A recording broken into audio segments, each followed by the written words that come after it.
Malam itu begitu sunyi, langit gelap tanpa bintang, angin berhembus pelan, membawa dingin yang seakan menembus hingga ke hati. Di tengah padang pasir yang luas, sekelompok manusia duduk mengelilingi api kecil. Wajah mereka keras, tatapan mereka tajam, tangan mereka terbiasa mengambil yang bukan haknya. Mereka adalah para perampok, namun di antara mereka ada satu sosok yang berbeda. Ia diam, tak banyak bicara, matanya dalam, seakan menyimpan rahasia yang tak mampu diungkapkan dunia. Di tangannya bukan hanya pedang, tapi juga tasbih. Aneh, bukan? Bagaimana mungkin seseorang yang hidup dari merampas justru menggenggam zikir di tangannya? Bagaimana mungkin mulut yang mungkin pernah mengancam juga mengucap nama Tuhan dengan lirih?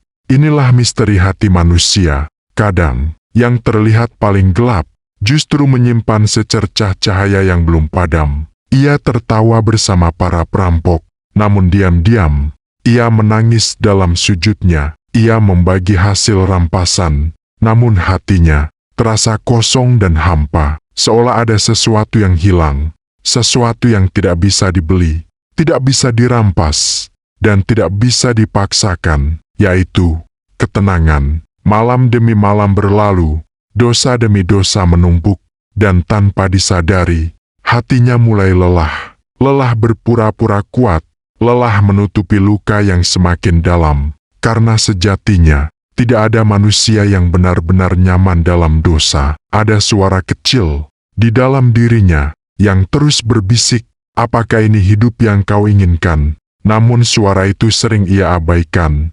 Ia tenggelam dalam keramaian yang semu, sampai akhirnya satu malam takdir mempertemukannya dengan sesuatu yang tak pernah ia duga. Bukan pedang, bukan harta, bukan manusia, tapi sebuah kalimat, satu ayat yang terdengar sederhana, namun menghantam hatinya seperti petir di tengah malam. Seketika, dunia yang ia bangun runtuh, topeng yang ia pakai jatuh, dan untuk pertama kalinya, ia melihat dirinya sendiri, bukan sebagai pemimpin, bukan sebagai perampok, tapi sebagai hamba yang tersesat. Air matanya jatuh, perlahan, lalu deras, tak terbendung. Hatinya bergetar, seperti seseorang yang baru saja terbangun dari mimpi panjang. Ia sadar bahwa selama ini ia berlari, namun bukan menuju kebahagiaan,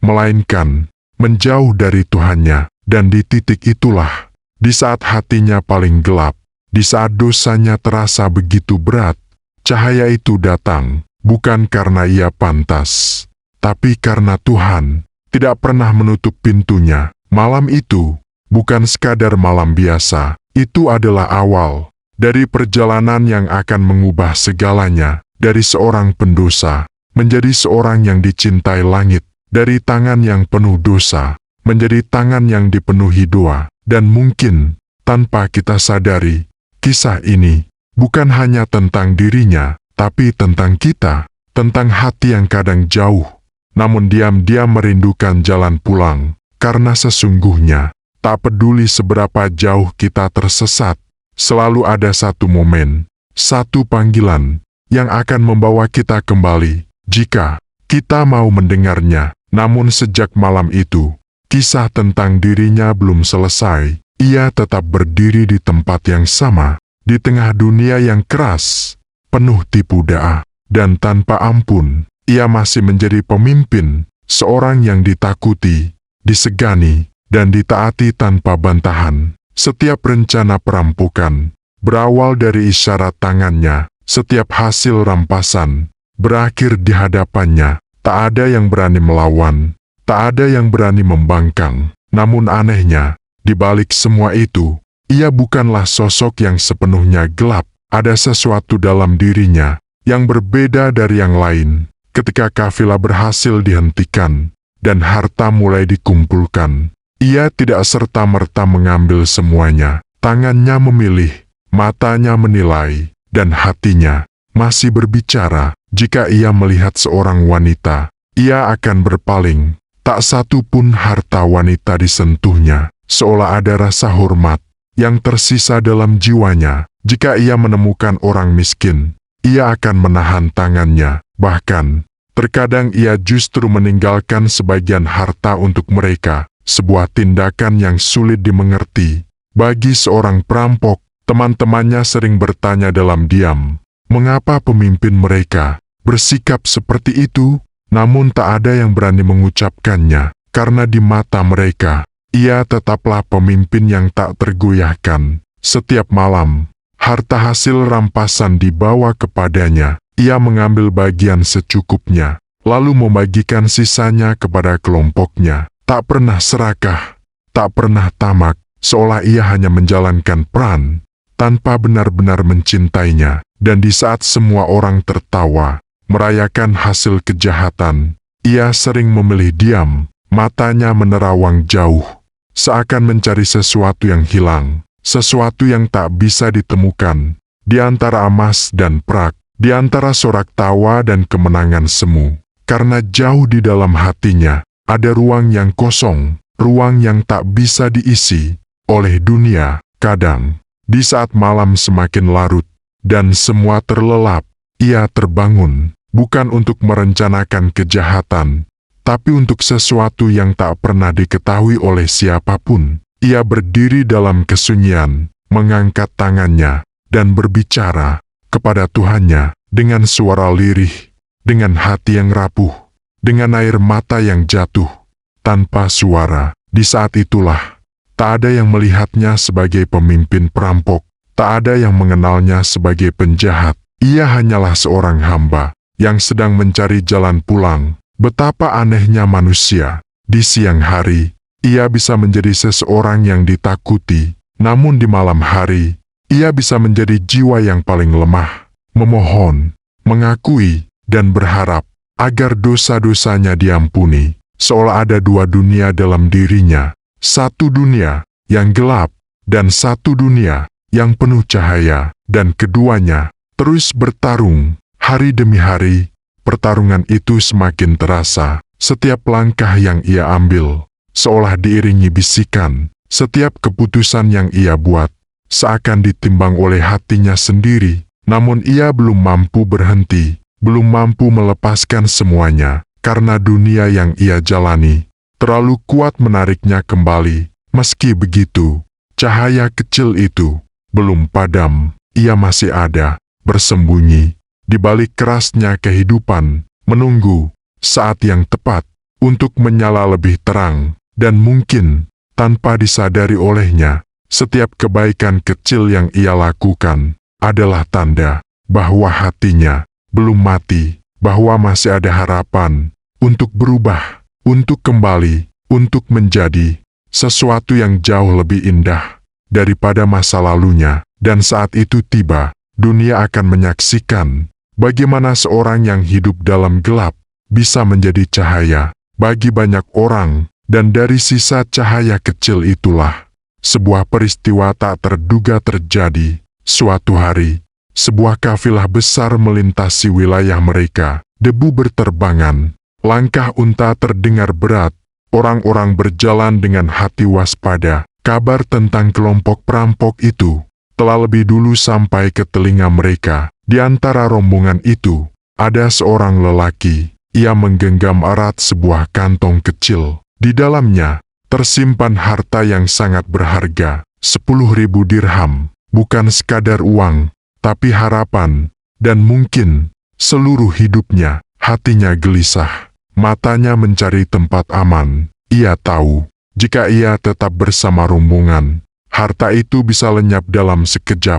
Maka ia mengambil keputusan. Ia menyimpang dari jalan utama. Langkahnya cepat, napasnya berat, hingga ia melihat sebuah tenda yang berdiri sunyi di kejauhan. Di dekat tenda itu, ada seorang lelaki. Wajahnya tenang, pakaiannya sederhana, sorot matanya seperti seorang yang tak terikat dunia. Tanpa ragu, lelaki dari kafilah itu mendekat. Ia berkata dengan suara penuh harap, "Bisakah aku menitipkan sesuatu kepadamu?" Tanpa banyak bertanya, lelaki itu mengangguk pelan, letakkan saja di sudut tenda, jawabnya tenang, tanpa curiga, tanpa rasa takut. Lelaki itu pun meletakkan kantong emasnya, lalu ia kembali menuju rombongannya. Namun tak lama kemudian, apa yang ia takutkan benar-benar terjadi. Kelompok perampok menyerang, teriakan pecah, kekacauan tak terhindarkan, harta dirampas, tubuh diikat, semua terjadi begitu cepat, dan lelaki itu hanya bisa terdiam. Satu-satunya harapannya kini hanya kantong yang ia titipkan. Setelah semuanya berlalu, dan ia berhasil melepaskan diri, langkahnya kembali menuju tenda itu. Namun kali ini, jantungnya berdegup kencang, karena dari kejauhan, ia melihat sesuatu yang membuatnya membeku. Lelaki yang tadi ia percayai, ternyata adalah pemimpin para perampok itu. Ia berdiri, dikelilingi kelompoknya, membagi hasil rampasan. Dengan tenang, lelaki itu gemetar, penyesalan memenuhi dadanya. Celaka, aku telah menitipkan hartaku kepada seorang perampok.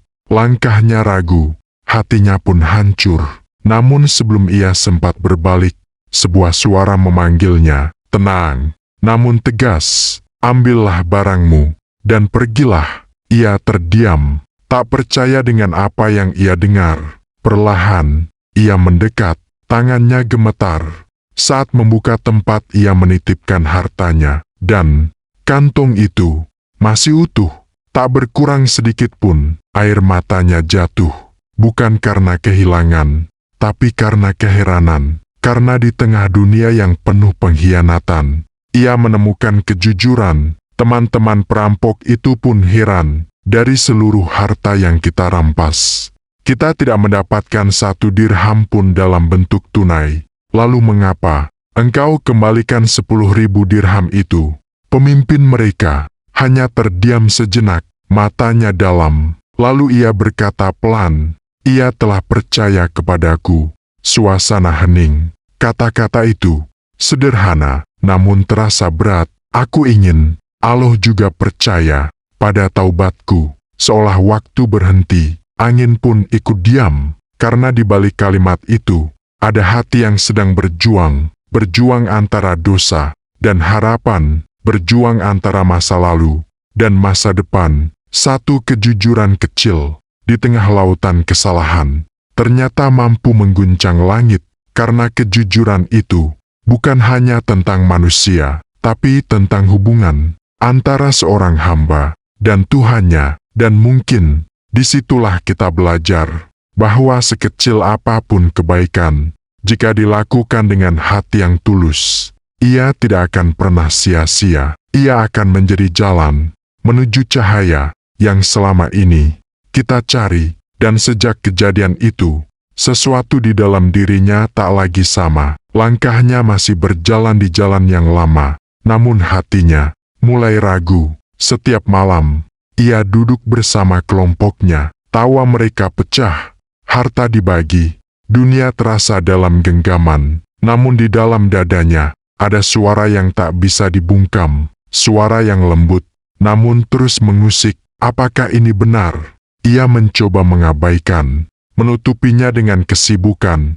menenggelamkannya dalam keramaian. Namun suara itu semakin jelas, semakin dekat, seakan memanggilnya untuk berhenti. Dan di sisi lain, ia masih berdiri di malam sunyi, mengangkat tangan, dan bersujud. Air matanya jatuh, membasahi pasir, lidahnya berzikir, menyebut nama Allah. Namun hatinya bergetar, karena ia tahu, di siang hari, tangannya masih mengambil yang bukan haknya. Betapa beratnya, satu tubuh menjalani 2 kehidupan, satu jiwa terbelah menjadi 2 arah. Ia berpuasa di luar bulan Ramadan, menahan lapar, menahan dahaga. Namun di waktu yang sama, ia belum mampu menahan dirinya dari dosa. Ia salat dengan khusyuk, namun di luar itu, ia masih melukai sesama. Sampai suatu hari, seorang lelaki dari kafilah yang menjadi korban memberanikan diri mendekat dengan hati yang dipenuhi tanda tanya. Ia bertanya, siapakah pemimpin kalian?" Orang-orang menunjuk ke arah seorang lelaki yang sedang berdiri di kejauhan, bukan sedang merampas, bukan sedang membagi harta, tapi sedang salat. Lelaki itu terkejut, "Bukankah ini bukan waktunya salat?" Salah satu dari mereka menjawab pelan, "Itu salat sunnah." Ia kembali bertanya, "Dan mengapa ia tidak makan bersama kalian?" "Ia sedang berpuasa." Lelaki itu semakin bingung, hatinya pun dipenuhi kegelisahan. Bagaimana mungkin seseorang melakukan ibadah, namun di saat yang sama, hidup dalam kezaliman? Dengan langkah pelan, ia mendekat, menunggu hingga lelaki itu menyelesaikan salatnya, dan ketika selesai, ia tak mampu lagi menahan pertanyaannya. "Bagaimana mungkin engkau salat, engkau berpuasa, namun engkau juga merampok dan menyakiti orang lain?" Pertanyaan itu jatuh seperti beban. Hening sejenak, angin berhenti berhembus, dan untuk sesaat, tak ada jawaban. Namun di dalam hati pemimpin itu, pertanyaan itu menggema lebih keras dari sebelumnya, seperti cermin yang memperlihatkan wajahnya yang sebenarnya. Ia menunduk, bukan karena marah, tapi karena malu, karena akhirnya ada seseorang yang mengucapkan apa yang selama ini ia rasakan. Ia tahu bahwa dirinya sedang mencampur adukan dua hal yang tak seharusnya bersatu, cahaya dan kegelapan, ketaatan dan kemaksiatan, dan betapa menyakitkannya menyadari bahwa kita sedang berjalan di jalan yang salah, namun belum mampu berbalik arah. Hari itu, bukan hanya lelaki itu yang terdiam, tapi juga hatinya. Ia mulai melihat dengan lebih jelas bahwa ibadahnya belum cukup untuk menutupi dosanya, bahwa air matanya belum mampu membersihkan semuanya, dan bahwa ia tidak bisa terus hidup seperti ini, karena suatu saat ia harus memilih tetap dalam gelap atau menuju cahaya, dan pilihan itu semakin dekat, semakin nyata, dan semakin tak bisa ia hindari lagi. Karena ketika hati sudah mulai terbangun, ia tidak akan pernah benar-benar tenang sebelum menemukan jalan pulang. Dan ketika hatinya tak lagi mampu menanggung beban itu, takdir pun mempertemukannya dengan sebuah momen yang mengubah segalanya. Malam itu, ia kembali berjalan dalam gelap, namun bukan untuk merampas, melainkan karena sesuatu yang lain. Cinta. Ia jatuh cinta kepada seorang wanita, cinta yang membuatnya lupa arah, membutakan hatinya, dan menjerumuskannya lebih dalam. Setiap malam,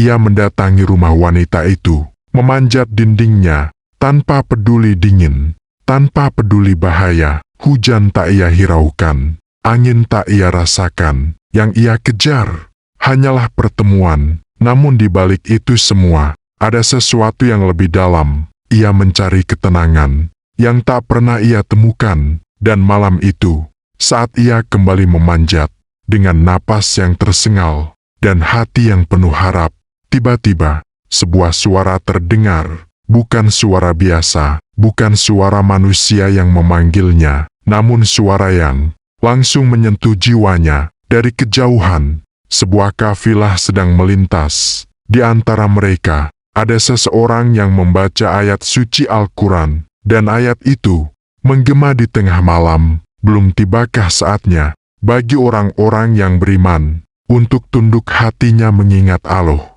Langkahnya terhenti, tangannya melemah, napasnya tertahan. Ayat itu, seperti anak panah, menembus dadanya. Tanpa ampun, ia terdiam. Dunia seakan berhenti. Tak ada lagi suara, tak ada lagi gerakan. Hanya ayat itu yang terus berulang di dalam hatinya. Belum tibakah saatnya, seolah ayat itu ditujukan langsung kepadanya, seolah Allah sedang berbicara kepadanya. Berapa lama lagi kau akan terus seperti ini? Air matanya jatuh perlahan, lalu semakin deras. Tangannya yang tadi menggenggam dinding, kini tak lagi kuat. Ia jatuh, bukan karena terpeleset, tapi karena hatinya runtuh. Selama ini, ia merasa kuat, ia merasa mampu mengendalikan hidupnya. Namun malam itu, ia sadar bahwa dirinya rapuh, bahwa selama ini ia hanya lari dari panggilan yang seharusnya ia jawab. Dengan suara bergetar, ia berbisik, "Ya, telah tiba saatnya, bahkan aku sudah terlalu lama terlambat."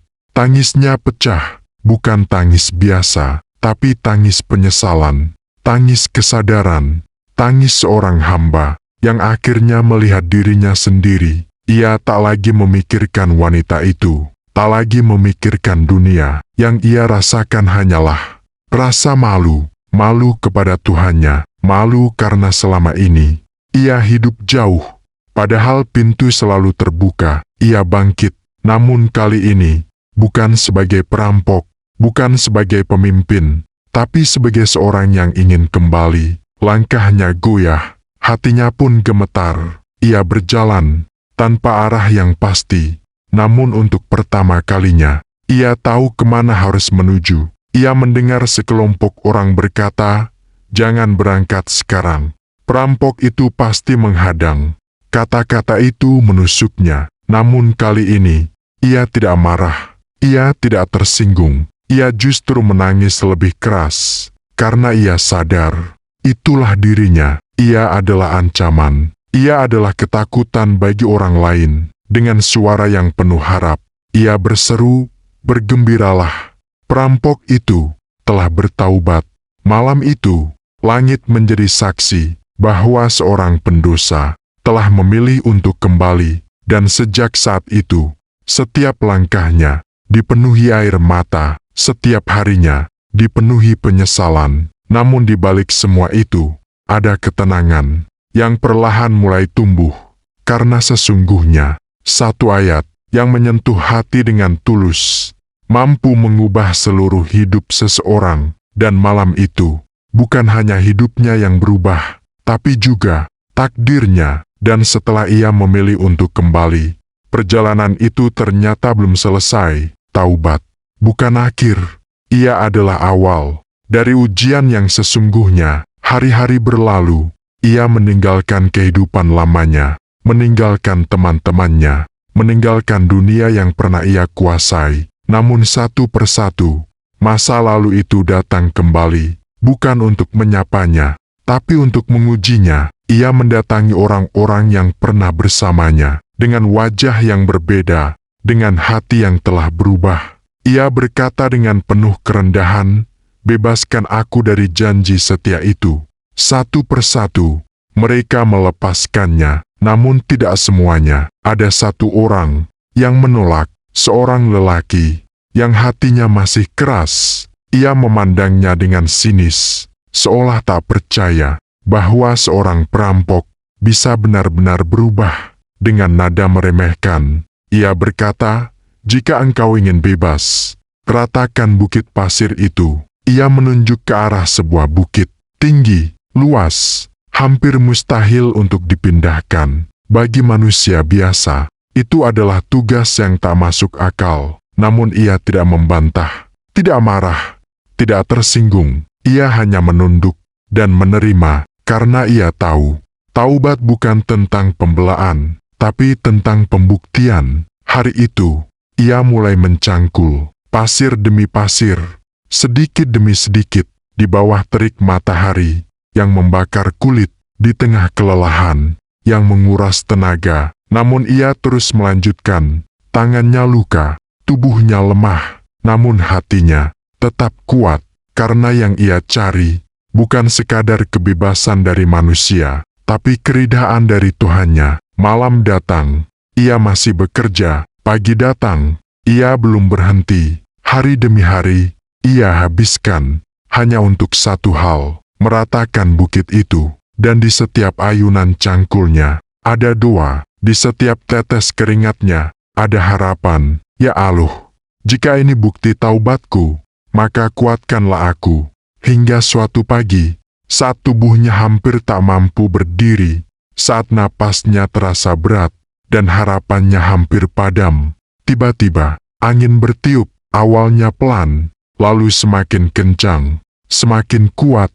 Pasir-pasir itu mulai bergerak, berpindah, berterbangan, seolah ada tangan tak terlihat yang membantu. Dalam sekejap, bukit itu rata, ia terdiam, matanya membesar, air matanya jatuh, tanpa bisa ditahan, bukan karena lelah, tapi karena ia tahu, itu bukan kekuatannya, itu adalah pertolongan Allah. Ketika seseorang benar-benar kembali, maka langit pun ikut membantu. Namun ujian belum selesai, lelaki itu kembali berkata, "Aku tidak akan melepaskanmu hingga engkau memberiku uang." Ia mengajaknya masuk ke rumah. "Ambillah di bawah permadani itu." Namun sebenarnya, di sana, hanya ada tanah. Ia ingin menguji lagi, apakah taubat itu benar, atau hanya kata-kata. Dengan tangan gemetar, ia meraba, menggenggam sesuatu, dan ketika ia menarik tangannya, bukan tanah yang ia dapatkan, tapi emas, berkilau, nyata, tak terbantahkan. Ia terdiam. Lelaki itu pun terkejut, hatinya bergetar, karena apa yang ia lihat bukan lagi sekadar keajaiban. Itu adalah bukti bahwa taubat itu benar, bahwa perubahan itu nyata. Dengan suara lirih, lelaki itu berkata, "Aku bersaksi, engkau telah benar-benar kembali." Dan saat itu, bukan hanya satu hati yang berubah, tapi dua, karena taubat yang tulus tak hanya menyelamatkan diri sendiri, tapi juga menjadi cahaya bagi orang lain. Dan dari situlah, ia semakin yakin bahwa jalan yang ia pilih adalah jalan yang benar, meski berat, meski penuh ujian, namun di ujungnya ada keajaiban yang tak pernah ia bayangkan. Dan sejak saat itu, hidupnya benar-benar berubah. Langkahnya kini tertuju ke satu tempat, tanah yang suci, penuh ampunan, Mekah, di dekat Ka'bah. Ia menetap, bukan sebagai orang besar, bukan sebagai tokoh yang diagungkan, tapi sebagai seorang hamba yang ingin menghabiskan sisa hidupnya dalam sujud dan air mata. Hari-harinya sederhana, namun hatinya dipenuhi cahaya. Ia duduk di antara para ulama, mendengarkan, belajar, merendah, dan perlahan namanya mulai dikenal, bukan karena masa lalunya, tapi karena taubatnya, bukan karena dosanya, tapi karena ketulusannya. Orang-orang mulai datang, bukan untuk takut, tapi untuk belajar. Dari seorang perampok, ia menjadi guru. Dari seseorang yang dulu ditakuti, ia menjadi sosok yang dicintai. Dan suatu malam, seorang pemimpin besar datang kepadanya, seorang khalifah yang memiliki kekuasaan luas. Namun hatinya gelisah. Ia ingin mencari kebenaran. Ia ingin tahu siapa dirinya di hadapan Allah. Ketika mereka bertemu, tak ada kemewahan, tak ada penghormatan berlebihan, hanya seorang hamba yang berbicara kepada hamba lainnya dengan suara tenang, namun tajam. Ia menasihati sang khalifah tentang tanggung jawab, tentang keadilan, tentang hari di mana semua akan dimintai pertanggungjawaban. Kata-katanya sederhana, namun menghujam, hingga sang khalifah tak mampu menahan tangisnya. Malam itu, seorang raja menangis di hadapan seorang mantan perampok, dan dunia pun menjadi saksi bahwa kemuliaan tidak diukur dari jabatan, tapi dari kedekatan kepada Allah. Hari-hari berlalu, ia semakin tenggelam dalam ibadah. Tangisnya semakin sering, doanya semakin panjang, cintanya kepada dunia semakin hilang. Ia hidup dalam kesederhanaan, namun hatinya lebih kaya dari siapapun. Hingga suatu hari, waktu itu pun tiba, ia kembali kepada Tuhannya dengan tenang, dengan hati yang telah bersih. Namun kisahnya tidak berhenti di situ, karena setelah kepergiannya, Allah menunjukkan penjagaannya. Ia meninggalkan anak-anak yang lemah, yang tak berdaya, namun ia telah menyerahkan mereka kepada Allah. Dan Allah tidak pernah mengecewakan. Di saat tak ada yang menyangka, datang pertolongan, datang kemudahan, datang jalan yang tak terduga, seolah langit sendiri turun untuk menjaga mereka. Dan disitulah kita memahami satu hal, bahwa siapa yang menjaga hubungannya dengan Allah, maka Allah akan menjaga segalanya, dari seorang perampok menjadi wali Allah, dari tangan yang merampas menjadi tangan yang mengangkat doa, dan ketika ia wafat, Allah sendiri yang menjaga keluarganya. Kisah ini mengajarkan kita bahwa seburuk apapun masa lalu kita, pintu taubat selalu terbuka. Tak peduli seberapa jauh kita tersesat, jalan pulang selalu ada. Air mata yang tulus mampu menghapus dosa bertahun-tahun. Jangan tunggu sampai terlambat. Jangan tunggu sampai hati menjadi keras, karena kita tidak tahu kapan kesempatan itu datang dan kapan ia pergi. Jika kisah ini menyentuh hatimu, tuliskan di kolom komentar, "Aku ingin berubah." Like video ini. Jika kamu ingin lebih banyak kisah yang menenangkan hati, bagikan kepada orang yang kamu sayangi. Siapa tahu ini menjadi jalan hidayahnya. Dan jangan lupa, subscribe channel Manisnya Pahala, karena di sini kita belajar bersama menjadi lebih dekat kepadanya. Semoga setiap kata yang kamu dengar menjadi cahaya dalam langkah hidupmu, dan semoga kita semua dipertemukan di tempat terbaik di sisinya. Wassalamualaikum warahmatullahi wabarakatuh.